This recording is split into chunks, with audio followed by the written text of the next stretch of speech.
World War II soldiers wore lipstick and skirts. Yes, you heard that right.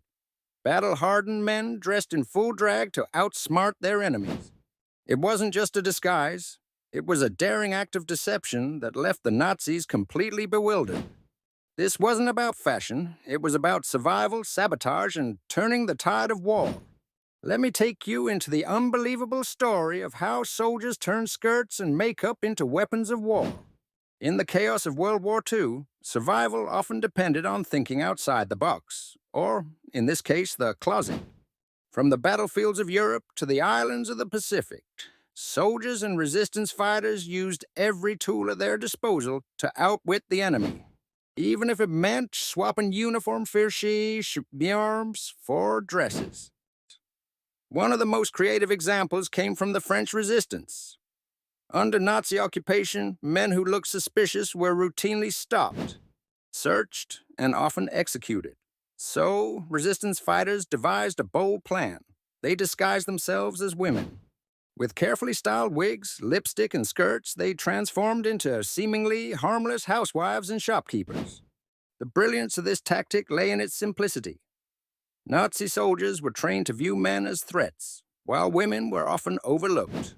Resistance fighters walked right past heavily armed checkpoints, smuggling weapons, explosives, and classified documents under their skirts.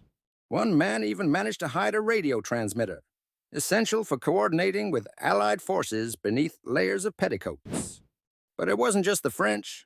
In the Philippines, guerrilla fighters battling the Japanese used similar tactics. They disguised themselves as local women, donning sarongs and shawls to blend in. These seemingly innocent villagers would then ambush enemy patrols, disappearing into the jungle before the soldiers realized what had happened.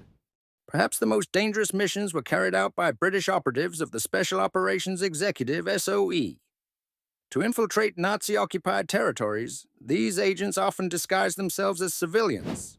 On at least one occasion, a male operative dressed as a woman to evade capture, complete with a wig and heels. He later joked that walking in heels was harder than dodging German bullets. Norwegian resistance fighters also used this method to transport weapons and supplies. They dressed as female nurses, pushing carts filled with grenades instead of medical supplies. Their disguises allowed them to pass through Nazi checkpoints and deliver crucial aid to the underground resistance.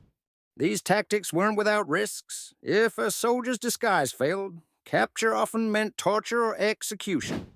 But for these brave men, the risk was worth it. They knew that outsmarting the enemy required more than firepower. It required ingenuity. And here's the kicker. These tactics worked. Resistance fighters sabotaged Nazi supply lines, ambushed patrols, and kept vital communication lines open, all while wearing lipstick and skirts. The Nazis were so thrown off by these methods that they often underestimated the resistance right under their noses. So, the next time you think of wartime heroes, remember this. Some of the bravest acts of defiance didn't just happen on the battlefield. They happened during disguise. These soldiers proved that courage comes in all forms, even with a little rouge and a pair of high heels.